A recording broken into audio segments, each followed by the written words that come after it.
আসসালামু আলাইকুম বন্ধুরা, আজকে চলে এসেছি আমাদের হাইব্রিড পেঁপের প্রজেক্টে। এখানে হচ্ছে 17% জমিতে আমাদের একটি হাইব্রিড পেঁপের চারার গাছের প্রজেক্ট এখানে করা হয়েছে, বা হাইব্রিড পেঁপের প্রজেক্ট করা হয়েছে। তো চলুন আমাদের হাইব্রিড পেঁপের বাগানের এই বাগানটির হচ্ছে ঘুরে দেখি কি অবস্থা। তো এখানে হচ্ছে যে জাতটি রোপণ করা হয়েছে সেটি হচ্ছে সুইট লেডি জাতের একটি হাইব্রিড পেঁপের জাত এখানে করা হয়েছে। গাছগুলোর বয়স 3 মাসের কাছাকাছি এবং প্রায় প্রতিটা গাছে কিন্তু এই মুহূর্তে ফুল চলে এসেছে। সো চলুন দেখে নেই গাছগুলোর গ্রোথ কেমন, গাছগুলো কেমন ফুল এসেছে। সো এখানে এই যে দেখতে পাচ্ছেন যে গাছগুলোর গ্রোথ হচ্ছে মাশাআল্লাহ যথেষ্ট ভালো রয়েছে এবং হচ্ছে ফুল চলে এসেছে, একদম গোড়া থেকেই ফুল চলে এসেছে।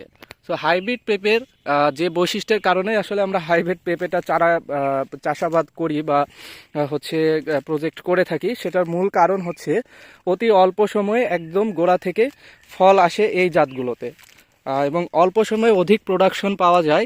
এবং এই পেঁপে সফলভাবে চাষ করতে পারলে খুবই ভালো লাভ এখান থেকে বের করা যায়, বা প্রফিট মার্জিন এখান থেকে বের করা যায়।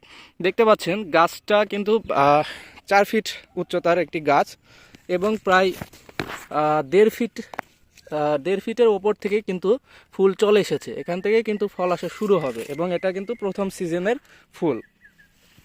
সো যারা এ ধরনের পেঁপের প্রজেক্ট করতেছেন তারা চাইলে করতে পারেন, কারণ হাইব্রিড পেঁপে যদি সঠিক পরিচর্যা এবং সঠিক হচ্ছে কীটনাশক এবং সার ব্যবস্থাপনা ম্যানেজমেন্ট করে করতে পারেন, তাহলে এটি কিন্তু একটি লাভজনক একটি ফসল। সো হাইব্রিড পেঁপের পরিচর্যার বিষয়ে আমি নেক্সট একটি ভিডিও আপনাদের সামনে নিয়ে আসব। সো আজকে জাস্ট আমি আমার বাগানটি আপনাদেরকে ঘুরিয়ে দেখাচ্ছি। এরকম পেঁপে চাষ সম্পর্কিত বা আরও বিভিন্ন চাষাবাদ সম্পর্কিত ভিডিও আমার চ্যানেলে রেগুলার আপলোড করা হবে। আপনারা যারা এই ধরনের ভিডিও দেখতে পছন্দ করেন তারা আমার চ্যানেলটি সাবস্ক্রাইব করে পাশে থাকবেন ইনশাল্লাহ।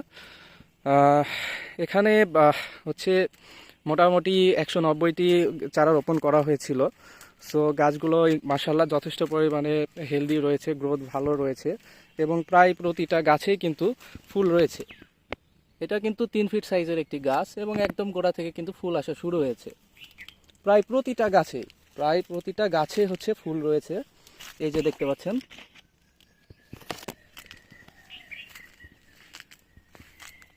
আর এই ভিডিওতে আমি আপনাদেরকে একটি গুরুত্বপূর্ণ বলে দিচ্ছি, এখন হচ্ছে ঝড় বৃষ্টির সময় যেহেতু চলে আসতেছে।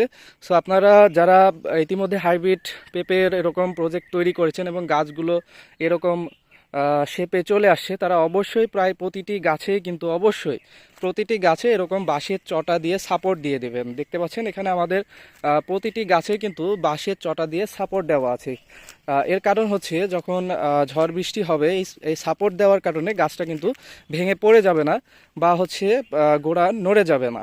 সেক্ষেত্রে এই ধরনের সাপোর্ট যদি আপনারা না দেন, আপনার প্রজেক্টটি কিন্তু পরবর্তীতে ঝড় বৃষ্টির কারণে ক্ষতিগ্রস্ত হতে পারে। তো দর্শক বন্ধুরা, এই ছিল আজকের আমাদের পেঁপে প্রজেক্টের ভিডিও। ভিডিওটি ভালো লাগলে লাইক করবেন, কমেন্ট করবেন, কমেন্টে আপনাদের মতামত জানাবেন এবং ভিডিওটি আপনার বন্ধু বান্ধবদের মধ্যে শেয়ার করে ছড়িয়ে দিবেন। সে পর্যন্ত সবাই ভালো থাকবেন, সুস্থ থাকবেন। দেখা হচ্ছে আগামী ভিডিওতে। ধন্যবাদ।